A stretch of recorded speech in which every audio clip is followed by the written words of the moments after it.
Merci. Restez fidèles au programme d'ITV. C'est parti pour cette édition du soir. Les titres. Retenez que la promotion, la 49e promotion d'élèves commissaires d'officiers et sous-officiers a donc fini sa formation après plusieurs mois. Ils sont au total 261 nouveaux stagiaires et une promotion baptisée du nom du commissaire divisionnaire des classes exceptionnelles Baba Yarandour. Les autorités rappellent aux récipiendaires les exigences de loyauté et de discipline liées à leur mission. L'hivernage, c'est dans quelques mois. Les autorités prennent déjà de l'avance. Le ministre de l'Hydraulique et de l'Assainissement a été en tournée dans la banlieue dakaroise. Cheikh Tidiane Dièye se dit rassuré par l'état d'avancement des travaux de drainage des eaux pluviales dans cette zone fortement exposée aux inondations. À quelques mois des Jeux Olympiques de la jeunesse Dakar 2026, plusieurs chantiers transforment le visage de la capitale entre le rond-point Sam et l'avenue Blaise Diagne.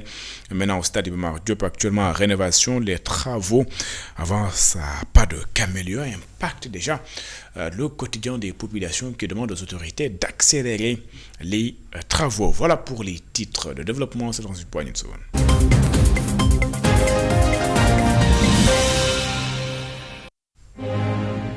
Bonsoir et bienvenue. Après plusieurs mois de formation, les élèves commissaires, officiers et sous-officiers de la police, la 49e promotion, ont reçu leur attestation. Ils sont au total 261 nouveaux stagiaires et une promotion baptisée du nom du commissaire divisionnaire de classe exceptionnelle Baba Yara Diouf. Les autorités rappellent aux récipiendaires les exigences de loyauté et de discipline liées à leur mission. Elisabeth Gracine et Moussadia. La 49e promotion des élèves commissaires, officiers et sous-officiers de police est composée de 261 stagiaires en formation depuis mars 2024. Cette promotion marque une étape importante dans le renforcement des ressources humaines de la police. La section cadre présente devant vous et à l'honneur ce matin est constituée d'un effectif de 261 stagiaires répartis comme suit. Stage commissaire de police, 27 commissaires dont 2 dames. Stage officier de police, 73 officiers dont 9 dames. Et stage sous-officier de police, 161 sous-officiers dont 30 dames. Baptisé Baba Yarandour, du nom d'un commissaire divisionnaire de classe exceptionnelle, la 49e promotion rend hommage à une figure emblématique de la police nationale. Vous conviendrez certainement donc avec moi que le choix de lier son nom à cette promotion n'est pas fortuit. En effet, il a été toujours crédité d'un comportement vertueux, fait à la fois de dignité et d'humilité, mais également de détermination et de rigueur dans l'attitude et le comportement de tous les jours. C'est cela qui lui vaut d'être mis à l'honneur ce matin, pour être le trait d'union entre l'expérience du passé et l'énergie du futur. Le ministre de l'Intérieur et de la Sécurité publique exhorte les récipiendaires à accomplir leur mission avec loyauté, discipline et sens du devoir au service des populations. Chers récipiendaires, soyez donc conscients que le port de l'uniforme n'est pas un privilège, mais une lourde et une très lourde responsabilité, celle de servir avec loyauté. Servir avec loyauté, qui, plus qu'un devoir, est un engagement, un sacerdoce. Cette nouvelle promotion vient ainsi renforcer les effectifs de la police nationale dans un contexte où les défis liés à la sécurité demeurent au cœur des priorités des autorités publiques.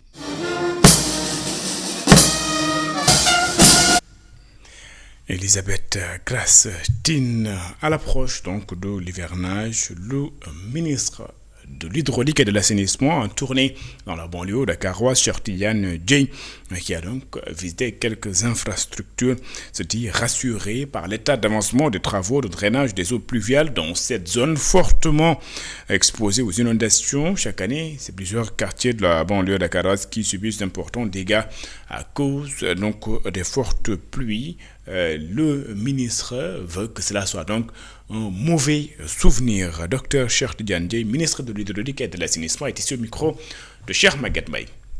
Je suis au terme d'une visite qui m'a conduit d'abord dans le département de Keur Massar, où j'ai visité le bassin de l'unité 3, ensuite le bassin Amina et le bassin également dans la zone de Firdausi et autres.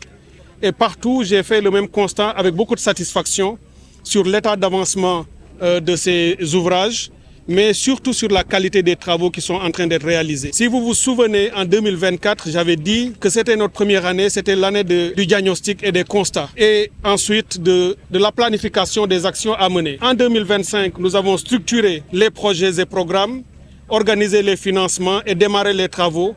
Et aujourd'hui, c'est avec satisfaction que j'ai constaté que ces travaux ont commencé à porter leurs fruits. Et on peut le dire, la preuve, savait que tout ce qu'on fait en inondation dans le cadre de la gestion de l'hivernage, c'est aussi les sapeurs-pompiers, c'est aussi le génie militaire, c'est la Géroute, c'est toutes ces structures ensemble qui donnent corps à notre ambition et notre démarche d'inclusion, de participation, mais surtout de synergie. Et ce que j'ai constaté dans ces zones de Keur Massar, c'est également ce que j'ai vu à Thiaroye-sur-Mer, où l'année dernière, vous vous en souvenez, de donner des instructions fermes, non seulement de dégager les eaux dans l'urgence, ce que nous avions fait le même jour, mais il nous avait aussi instruit de mettre en place rapidement un projet de drainage gravitaire durable de ces eaux. Et aujourd'hui, j'ai constaté avec satisfaction que ce projet est en train d'être terminé.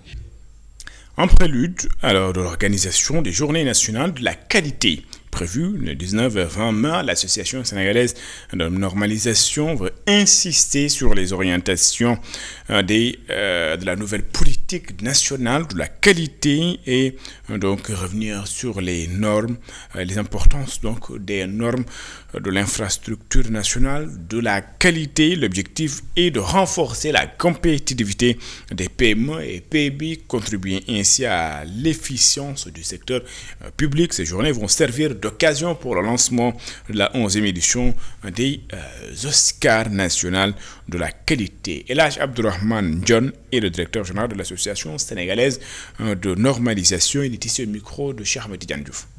Journée nationale de la qualité constitue un événement phare de promotion de la qualité au Sénégal et qui sont donc organisés par l'Association sénégalaise de normalisation sous la tutelle du ministère de l'Industrie et du Commerce.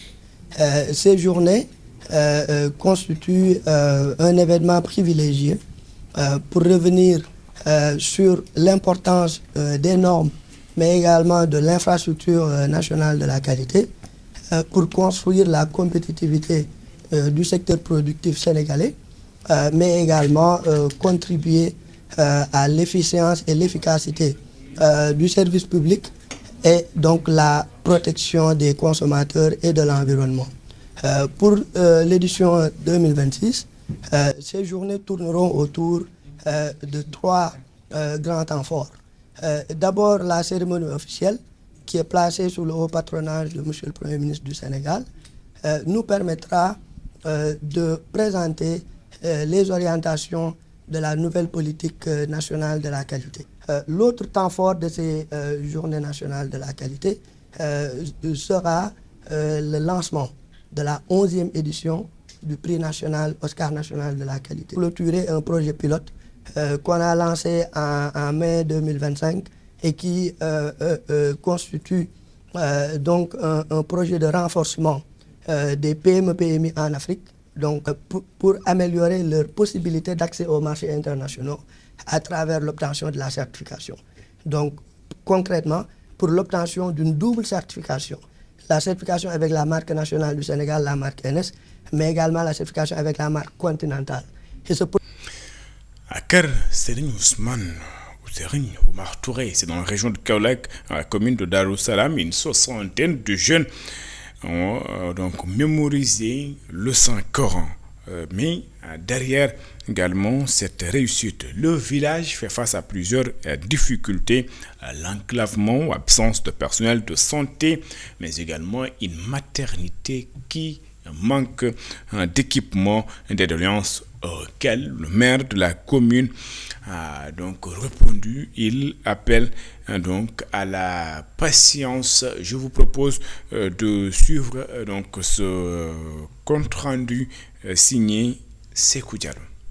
Une soixantaine de jeunes ont récemment achevé la mémorisation du Saint-Coran à Kër Serigne Omar Touré, une localité située dans la commune de Darussalam. À cette occasion, Omar Touré, responsable des jeunes, a lancé un plaidoyer en faveur de leur insertion, demandant à l'État de les accompagner par le biais de la formation professionnelle. Nous sommes très satisfaits. La majorité de ces jeunes à moins de 10 ans, un long chemin reste à parcourir et il est essentiel que l'État les soutienne. Au-delà des questions d'éducation, les populations de ces villages font face à de graves problèmes de mobilité, particulièrement critiques durant l'hivernage. Toutes les voies d'accès menant au village sont défectueuses. Le mauvais état des pistes plonge les habitants dans une précarité quotidienne.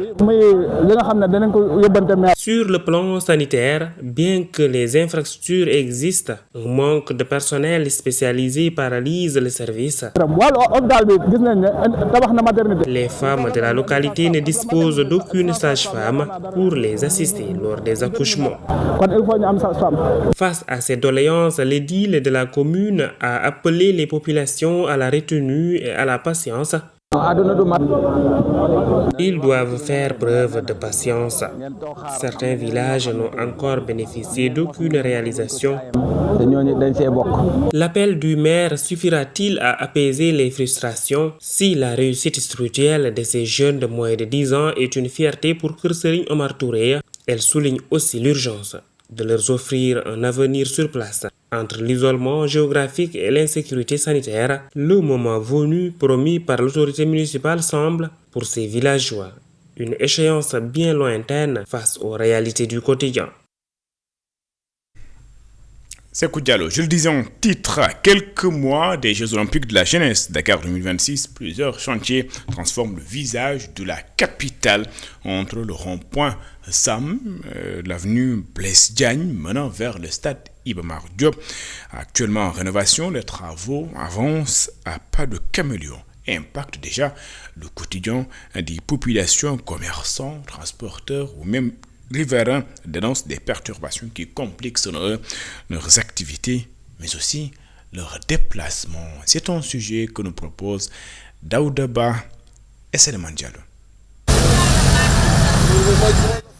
Derrière l'ambition de faire rayonner Dakar sur la scène internationale, des populations se retrouvent fortement chamboulées, circulation ralentie, accès bloqué, commerce déserté. Les travaux imposent le rythme et alimentent frustration et inquiétude chez de nombreux riverains. Les travaux, on peut dire que ça a beaucoup impacté parce que nous, comme nous, qui passons par là, qui prenons parfois les bus ou les cars rapides, on est obligé parfois de faire le tour. C'est un peu difficile quand on se réveille tôt pour attendre les bus et les tatas. C'est un peu difficile. Voilà, nous demandons vraiment aux autorités de finir tôt les travaux, quoi. Très impactés par les travaux, ces commerçants interpellent directement les autorités centrales. Ousmane Sonko et Bassirou Diomaye Faye doivent régler ça. C'est ici que nous gardons notre argent. 6 mois, c'est trop. On m'avait dit 1 mois. Pour l'instant, le chantier semble être à l'arrêt. Personne ne peut plus nous tromper. Ils ne peuvent pas rester dans leur bureau, prendre leur café et nous abandonner ici sans travail.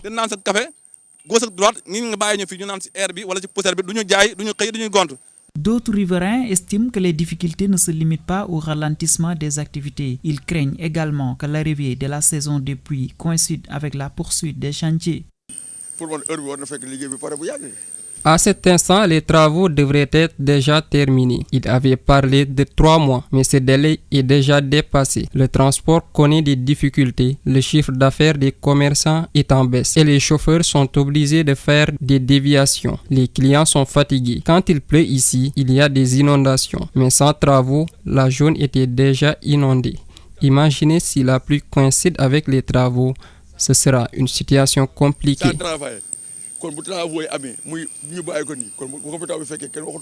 Le Sénégal s'apprête à accueillir les Jeux olympiques de la jeunesse Dakar 2026, suscitant chez certains la fierté de voir le pays abriter une compétition internationale d'envergure. Mais pour d'autres, l'impact des travaux entraîne une baisse du chiffre d'affaires dans un contexte économique déjà difficile.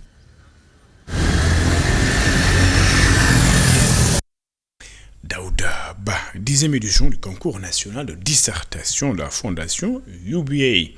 Cette année, des lauréats de 20 pays d'Afrique ont été primés. Au Sénégal, c'est plus de 5 millions de francs CFA qui ont été remis aux finalistes. L'objectif de ce concours est de promouvoir une Afrique plus forte qui réfléchit sur des thématiques très fortes, mais aussi soutenir la jeunesse, notamment les élèves. Je vous propose de suivre tour à tour des explications de Georges Albert Dacosta, directeur général adjoint de UBA, représentant de la fondation UBA, et Katia Alda Sonia Mbake, lauréate donc. Elle est la gagnante donc de ce concours de dissertation. Je vous propose de les écouter. Ils sont ici au micro de Seleman Diallo. UBA Foundation, à travers UBA, ne soutient pas seulement les entreprises, mais soutient également les populations et plus en particulier la jeunesse. Donc, à travers cet exercice de dissertation, nous essayons en tout cas d'éveiller les consciences à travers cette jeunesse. Et cette jeunesse, c'est l'avenir de l'Afrique. Donc aujourd'hui, plus de presque 5 millions de francs CFA ont été décernés à ces lauréats, que nous félicitons encore une fois. Donc la fondation UBA est une fondation qui est là pour aider l'Afrique, pour soutenir l'Afrique, la jeunesse africaine. Et nous continuerons en tout cas à travers la fondation UBA de supporter cette jeunesse. Donc sur 10 ans, ça fait plus de 50 millions de francs CFA qui ont été déboursés pour justement aider cette éducation, cette jeunesse africaine à se développer. Puisque la dissertation, c'est tout ce qui est mental.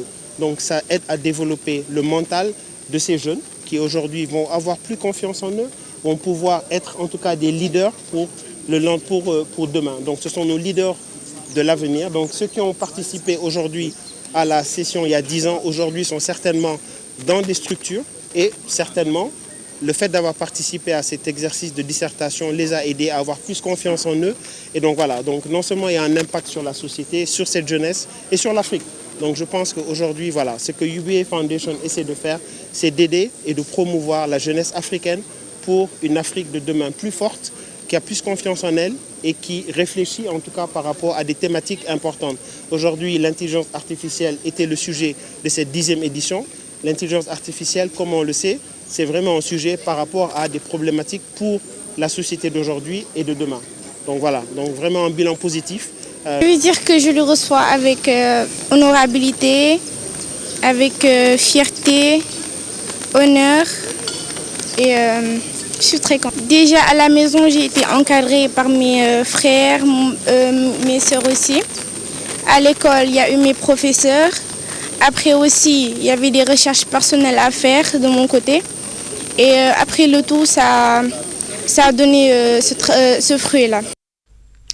Journée culturelle à Djobas.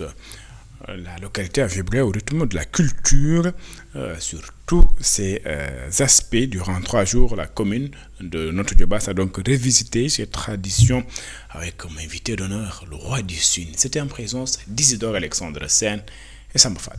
Les journées culturelles du Djobas 4e édition, une édition où différentes facettes de la culture du Djobas ont été exposées. Exceptionnelle par la mobilisation populaire depuis hier ici à Babak.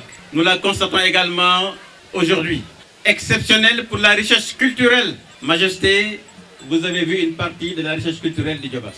Mais également exceptionnelle par la présence pour la première fois dans l'histoire ici à Djobas de Sa Majesté Bour Sine, roi du Sine, Niokhobaye Diouf, Niokhobaye Diokoja. Un hôte de marque, le roi du Sine, Niokhobaye Diouf, reconnaissant aux autorités culturelles et municipales de notre Djobas avant de magnifier la richesse culturelle. Avant tout, adresser mes sincères remerciements à la mairie de notre Djobas, à son maire Alustar, pour une marque de considération et pour l'engagement constant en faveur de la culture, de la transmission et de la valorisation de notre patrimoine historique. Le Djobas n'est pas une terre étrangère au Sine. Le Djobas, le Djegem, où se trouve Diagagnao, notre Djobas, Babak et plusieurs autres localités portent encore les traces vivantes d'une histoire ancienne, faite de parenté, d'émigration, d'alliance, d'échanges culturels et de solidarité humaine entre les peuples. Le Djobas, berceau des traditions et l'abandon des villes de demain était le thème de la 4e édition des Journées culturelles. Selon l'édit de la commune, l'urbanisation en devenir ne saurait altérer le vivre ensemble du Djobas où l'on retrouve des SRR, des Alpulaar, des Diola, des Bambara, entre autres ethnies.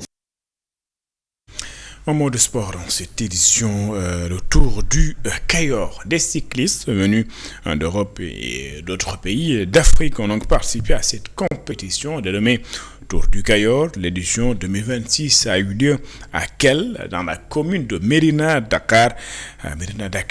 Donc, elle a été organisée par le mouvement And Soukali Kayor, en partenariat avec les organisateurs du Tour du fleuve de Saint-Louis. Je vous propose de suivre cet élément. Des Belges, des Français, des Allemands et des Espagnols ont fait le tour du Cayor à côté d'athlètes sénégalais, gambiens et marocains. Des dizaines de kilomètres parcourus, le Cayor, capitale du vélo, le temps d'un week-end. Ouais, je suis très heureux d'être ici au Sénégal. C'est un très beau pays, c'est mon première fois ici au Sénégal. Donc voilà, j'espère de retourner ici parce que c'est un très beau tour avec beaucoup des peuples ici qui aiment le cyclisme. L'organisation est très bonne. Il veut tout pour le cyclisme ici au Sénégal. Donc voilà, je suis très heureux d'être ici et gagner déjà 2 courses ici. À l'arrivée, devant la mythique gare ferroviaire de Kell, l'ambiance était au rendez-vous.